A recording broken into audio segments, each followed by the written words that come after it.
A nossa caminhada vai avançando.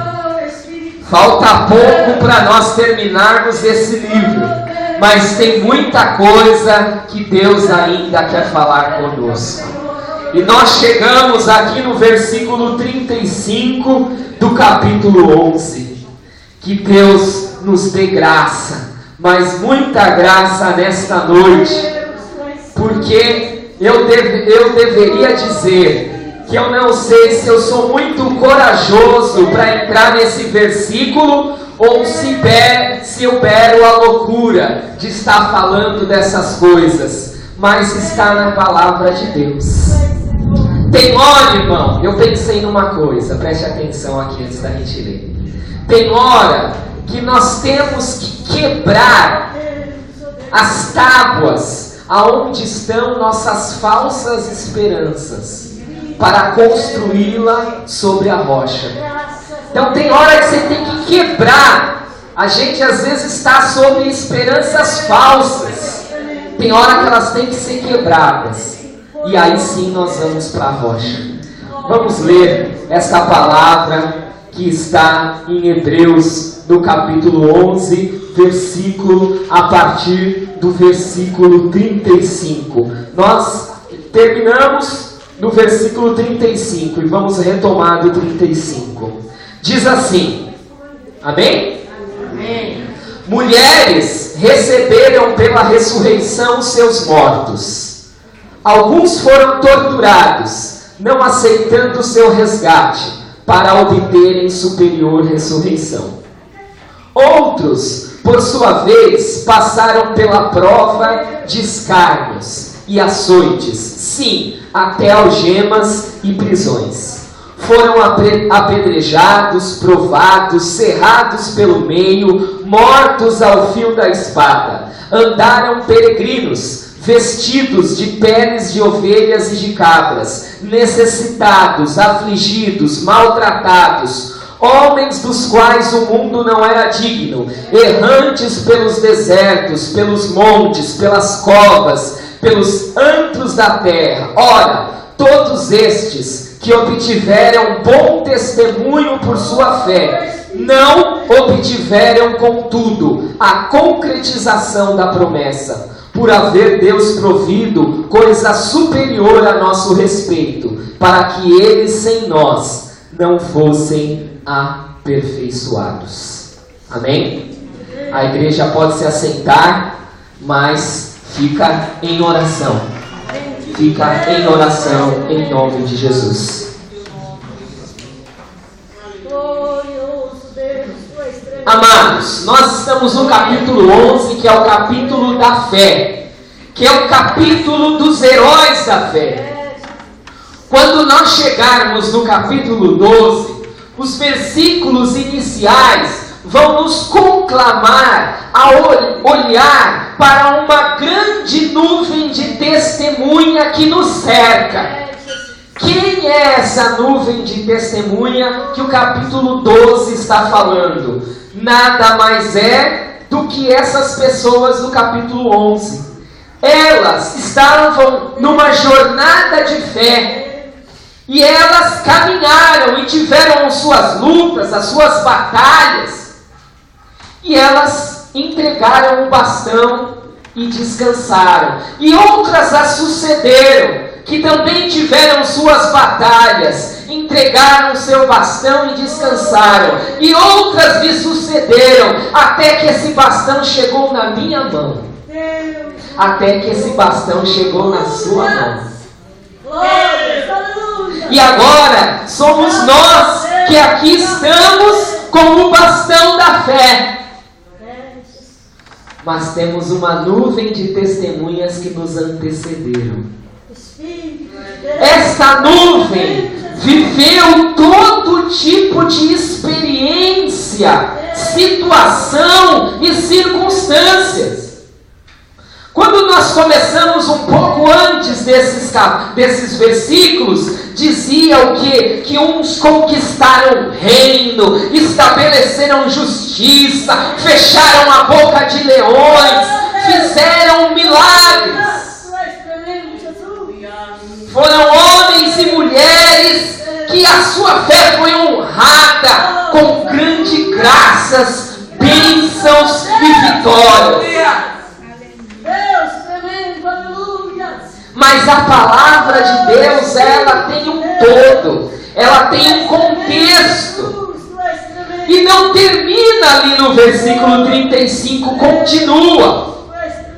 Então nós temos outro grupo de pessoas que da mesma forma eram pessoas de fé e de testemunho, mas que tiveram uma outra realidade. E eu quero que você me acompanhe nessa realidade que diz a palavra de Deus. A nossa fé e aquilo que a palavra de Deus quer é que a nossa fé nos capacite a enfrentar as dificuldades, a enfrentar os sofrimentos com a dignidade de quem é filho de Deus, de quem é servo, de quem é chamado, de quem tem a promessa, de quem tem a graça.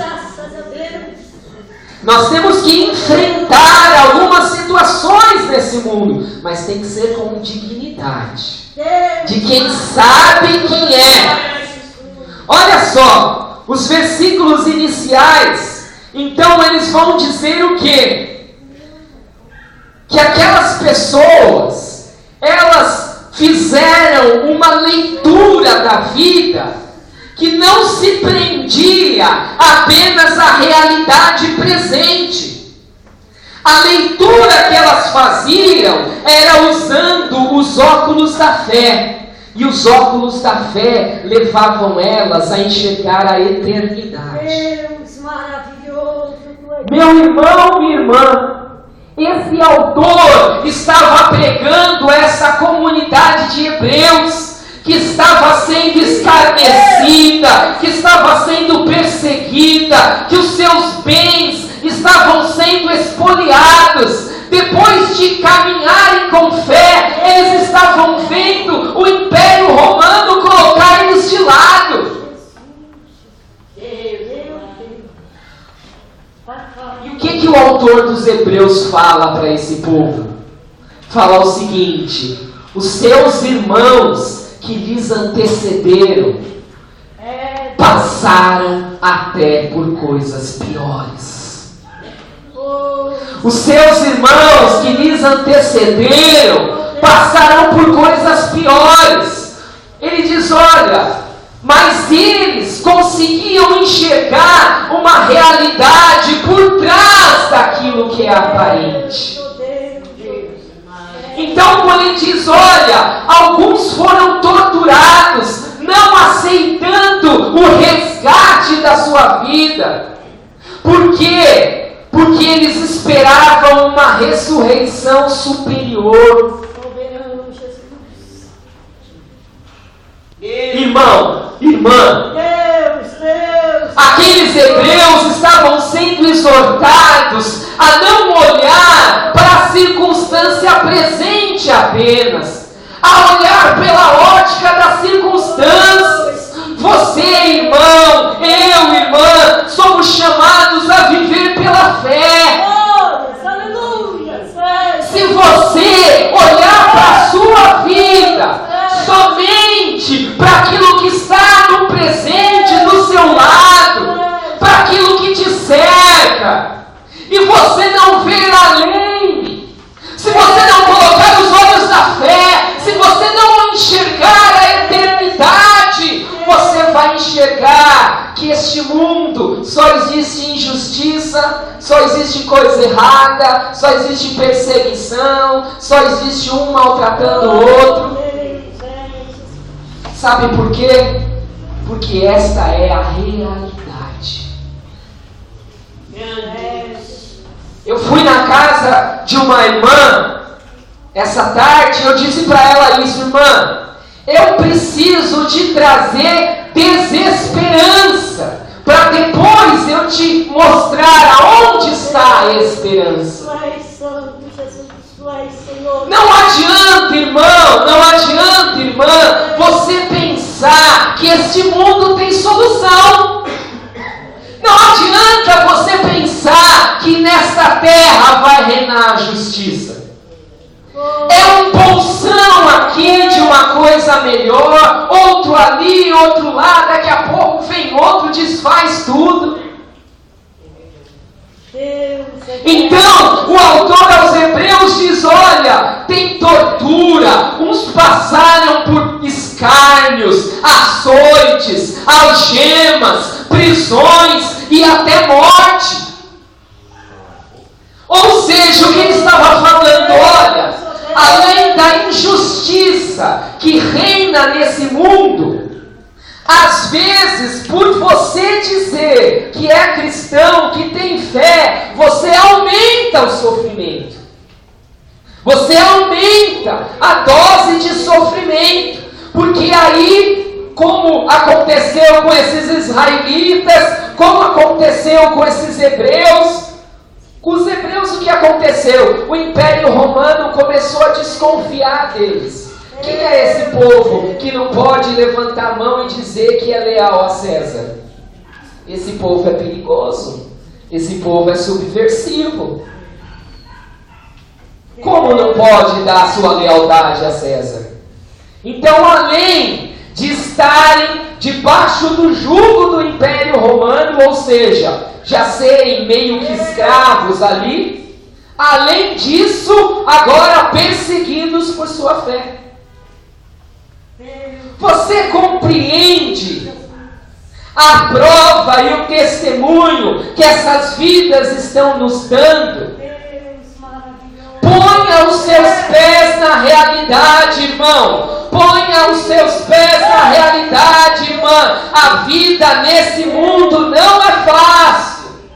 Aqui não é o céu, aqui é a terra, lugar de dor, de injustiça, de doença, de morte, de perseguição. Então, se você está imaginando que num dado momento tudo vai ficar no lugar, tudo vai se encaixar, não, agora eu estou indo na igreja, tudo vai ficar no lugar. Eu quero te dar uma má notícia. O céu não é aqui, irmão. Oh, Espírito de Deus. Eu quero te dar uma má notícia. As pessoas que estão do seu lado não são perfeitas.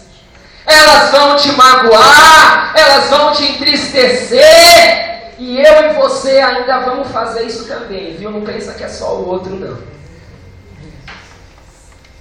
Oh, Espírito de Deus.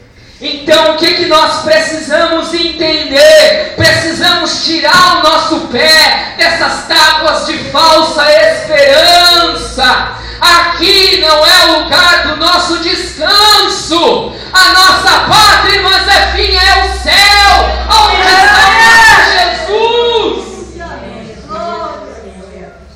Glória a Deus, nome para sempre, Jesus. Nós precisamos tirar o pé das falsas esperanças. Se nós fomos chamados para caminhar pela fé, a primeira coisa que nós precisamos colocar são os óculos da eternidade.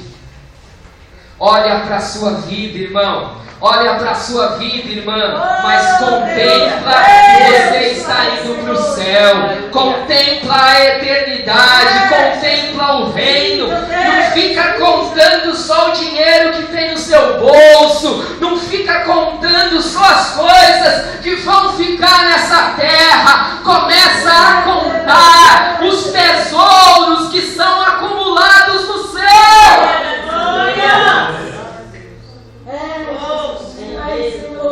Tem gente que está achando que está muito rico. Sabe que a palavra de Deus diz: louco, hoje pedirão a tua alma e o que tens preparado para quem será.